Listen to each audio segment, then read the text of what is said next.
At the start, it was all different. No, this isn't your white picket fence American dream start. I mean, the kid was popping pills for Christ's sake.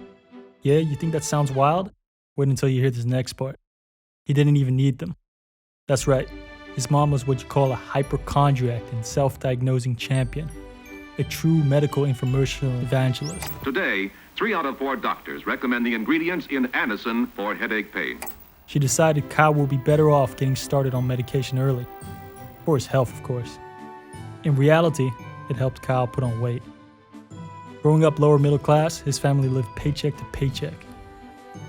With hand-down clothes from his father and a daily medication routine, Kyle was different. It separated him from the kids at school. Luckily, his father was a hotel manager in Miami, so when the hotel switched owners, the entire family relocated to Dallas, Texas. Thrown into a new environment, the kid was desperate to change.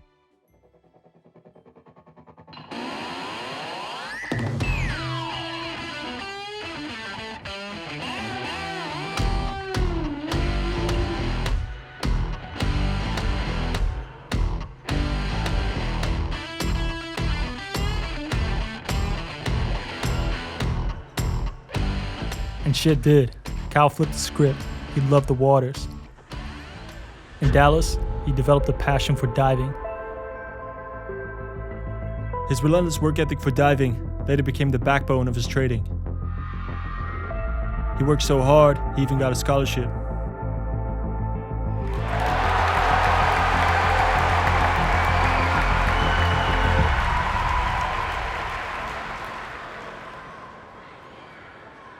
Besides diving, college was boring. Chemistry labs, molecules, anatomy, yawn. It's putting me to sleep already. But that's where his life was heading, and he hated it. Every chance he got, Kyle hit the waters to get his mind off things. In his junior year at uni, he faced a choice, picking an elective. Knowing he couldn't take another life-draining class, instead he wanted something more exciting. In his search, he came across a class titled Options and Futures. Deep down, money has always sparked his curiosity. Ever since his childhood and his deep-rooted anxiety towards it, he wanted to learn more, so he took a chance. And like an elk steak fresh off the grill, its juicy taste consumed him. Up till now, his relationship with money had been one of fear and ignorance, even though his class covered a lot of the basics: bonds, stocks, options. To Kyle, it was the book of Revelations, the key to escaping living life paycheck to paycheck. After the first class, Kyle took the class book back to his dorm. In a week, he had finished the whole book. Despite his pre-med basis, Kyle finished top of the class, and it ignited his fame. He wanted to switch major.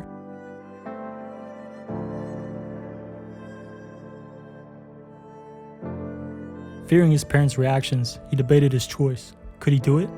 What if he didn't do it? Would he spend the rest of his life bored out of his mind and unhappy as a doctor? Nah, he didn't want that. So for the first time in his life, the kid followed his gut. He switched his major to finance with a focus on real estate. Real estate had always been historically somewhat safe. Right after, he went crazy. Kyle had become obsessed. He was so intrigued with mastering the concept of money, every day after class he walked off campus reading any finance book he could get his hands on. Plus we're talking any Vincent Norman Peale and Tony Robinson book out at a time, and Tony Robinson wrote a lot. And I did.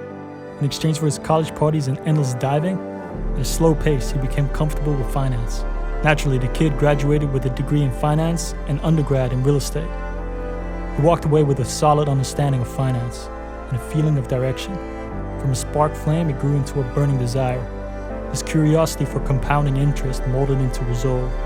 He knew he wanted to achieve financial freedom by mastering finance. And to become a grandmaster in finance, he knew he would have to play in the big leagues.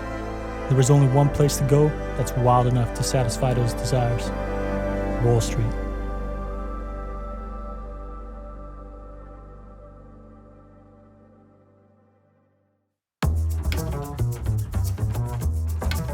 In the early 1990s, Wall Street was not a place you walk into. You were born into it. Yeah, business was booming, and there was plenty of positions, but it was a dog-eat-dog environment. Competitive firms were doing whatever they could to get an edge, and only hiring the best of the best was part of it. And best not as in skill, but best as in fanciest credentials. You know, the Princeton, Harvard, Stanford type of credentials. places where you couldn't get in unless you had a wealthy family or senior position uncle who would get you that spot. It was cutthroat. But Kyle had already overcome his first obstacle, his mindset. I mean, he was still permanently spinning pens and tapping his feet in every conversation. But hey, mentally, he now had direction. He wanted to get into Wall Street.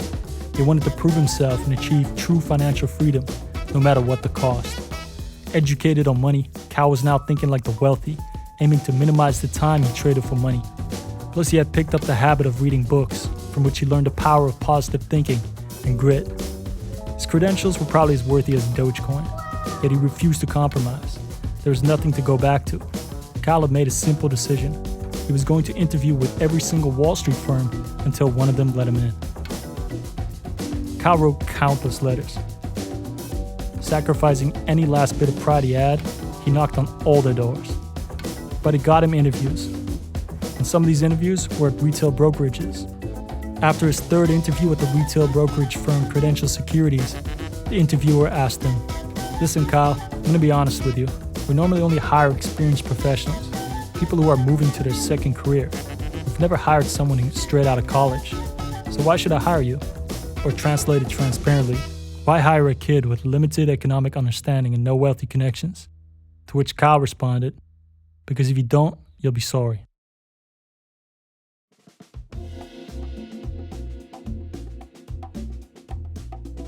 But the high was quick to pass. This was Wall Street. And as a lot of rookies on Wall Street, it was straight to the trenches. For a year and a half, Kyle got his start at Prudential Securities, where he went through all their global trading program. With minimal pay and crazy overtime hours, it's mentally tough. His superiors tore his guts out. He had no personal life, but going through that program, Kyle learned a lot. All the different hierarchies of thought and specializations of the big firms. The prodigy finished top of class at Prudential. Within no time, he got an offer for Bear Stearns. With the $2,500 he had earned, he bought his first ticket to Geneva to explore a new industry, hedge funds.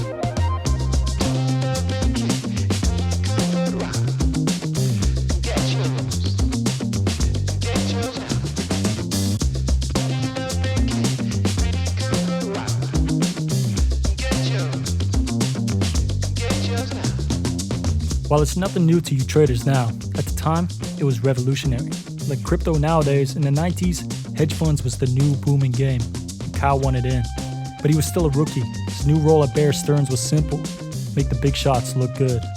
He started out as a research analyst. He researched potential interesting company stocks and presented his findings. The big shots he pitched his ideas to were a group of short sellers. Inspired by their work, Kyle competed against fellow rookies and tried to work hard to impress the big shots. Working long hours and often pulling nighters, Kyle was hungry. His focus in life was identifying overvalued or fraudulent stocks. He researched everything from East Germany shipyards to Texas mortgage lenders. Kyle's macro analysis skills were growing. His research tips were solid, but it wasn't enough. If you wanted to get ahead and move up the ranks, you needed an edge. Something all the big shots at the firm would turn to you for, an edge that no one else developed. After years of grinding his way up at Bear Stearns, Kyle had developed his edge. He developed a talent for sniffing out corrupt bullshit, and he wasn't afraid to let anyone know. Short selling based on macro analysis.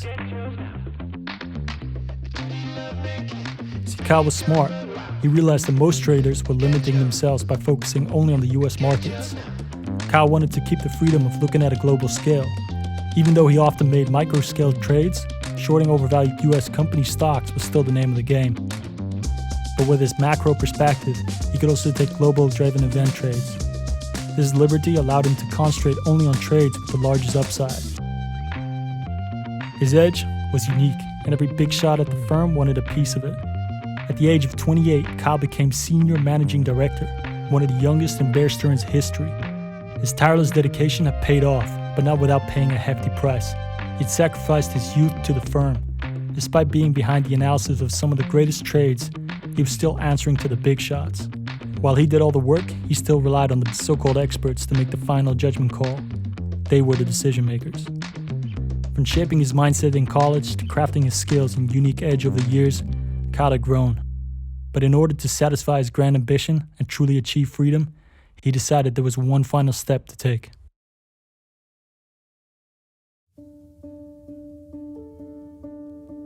Risking everything he had built over the years at Bear Stearns, Kyle decided to start his own firm. He launched his firm, Heyman Capital Management LP, with $5 million of his own money and $28 million from investors. The pressure and constant feeling of anxiety reached new highs, but he knew it was his only shot at achieving his grand ambition. But starting your own firm is not exactly a walk in the park. It's like chewing on a piece of glass and staring into the abyss. Not exactly a fun experience, unless you're into that, of course. To build a hedge fund, you need reputation. Since your sole purpose is to manage other people's money, you need to figure out how to get the wealthiest eyeballs on you. And well, Kyle had jack shit. Other hedge funds managers have reputations from their iconic trades and historic performances. Kyle wasn't known for anything. To make matters worse, he was now responsible for the livelihood of other people. Kyle was good-natured. He hated firing people. Trying to figure things out, he was burning through his fund's war chest, a lot of it his own money. With average performance, some of the investors started to express their doubts. Kyle had gone from the golf court back to trenches. He needed a home run play quick. He felt the pressure tightening around his neck.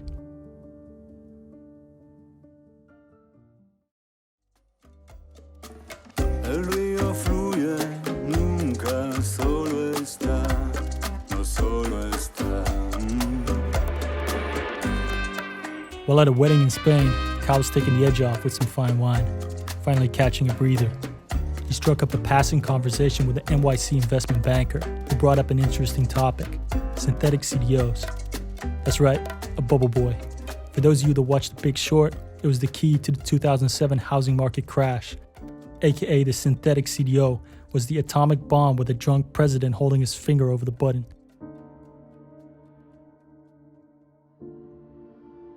Kyle couldn't believe it. Confused with the depth of dog shit behind the conversation, he knew he had to learn more. So at the hotel after, this dude gave him a number to a CDO manager. At the end of the day, he took the call with the manager, who proceeded to explain to him the true complexities of dog shit CDOs.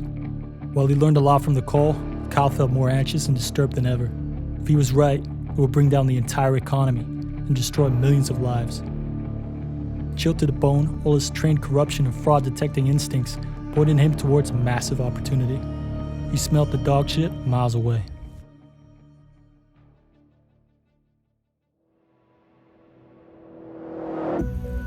He had to figure this thing out, so he set his eyes on a California shop called Quick Loan Funding. Small place started by a guy named Daniel Sadek, ex-car salesman. But the dude was printing money, even funded a $35 million film for his fiancée actress. His firm hired private investigators to test how hard it would be to get a mortgage. Within no time, the investigators all secured mortgages with no income verification or down payment.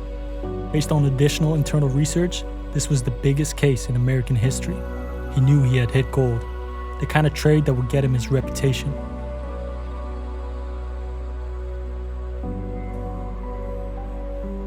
But no one believed him. Every investor he pitched said he was crazy. He pitched hundreds of investors in an attempt to get more capital. With minimal success, it looked hopeless. No one cared. The pressure from running his own firm was building up. Burning through his cash, losing even more investors' faith, he had nowhere left to turn. This call would make or break him, potentially losing everything and utter humiliation in the industry. His back was against the wall. With all the experienced investors telling him he was wrong, it was hard to swallow. When everyone tells you you're crazy, you're the one that's insane. The fear was paralyzing.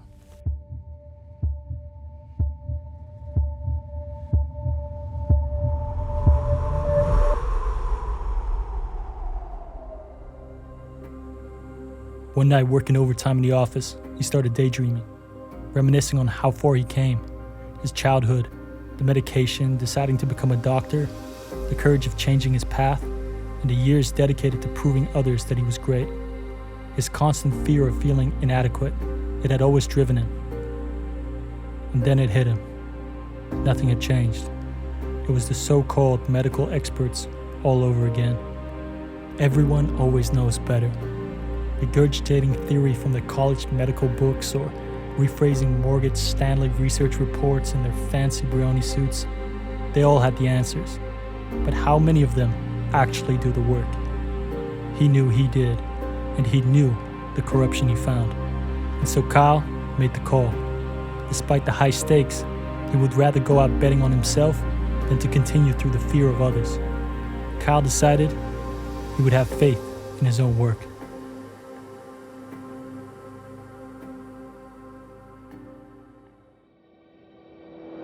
Reignited by his youthful flame, Kyle set out to short the housing market. He switched up his approach. Instead of pitching investors the opportunity, he pitched them the low risk to reward. His new approach was more risk-averse. To reassure investors, he shorted the time frame. Instead of going in early and maximizing his profits, instead he would wait and let the key indicators fall first, and then go in. Fewer profits, but more investors, and it was the right call. With more investors on board, Heyman Capital took all hands on deck to prepare their biggest bet. There was no going back. Kyle went all in. If they failed, his firm Heyman would be over.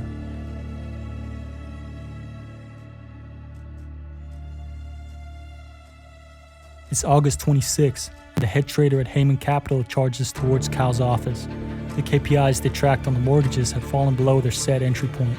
Unnoticed to most, the falling dominoes had hit a point of no return. Kyle's team began purchasing CDSs as a bet against the multi-trillion-dollar subprime mortgage market. This was it. What followed was months of suspense and disbelief that their positions weren't marked down the way they should. The costs? Millions in premiums. But unlike Michael Burry, he had started his trade way later. As in early 2007, his bet started playing out. Profits started rolling in. Fear had started spreading as subprime mortgage lenders started going bankrupt. Instead of enjoying the wins, Kyle managed to get more investors to tag along in his trade, doubling down on his play. The next few months were the most stressful period of his life. If the fraudsters figured out a way to keep up the facade, Kyle's wins would revert back to the premiums, and he could once again lose it all.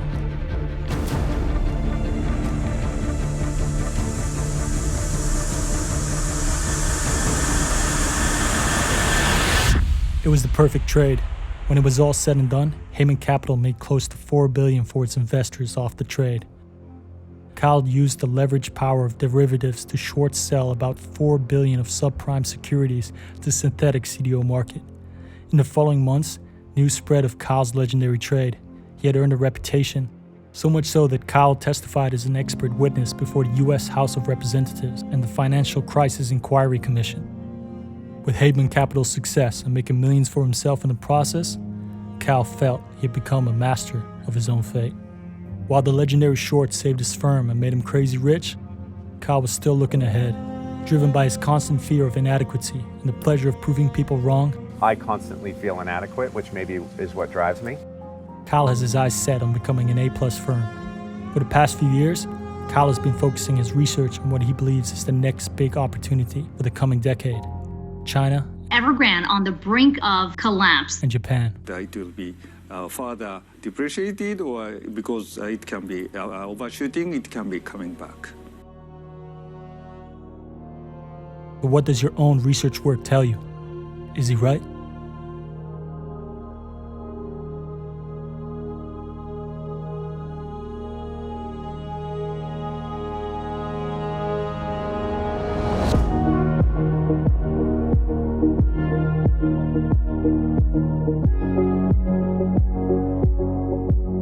Thank you for watching. Have a great weekend. Subscribe, lock on. See you in the next one.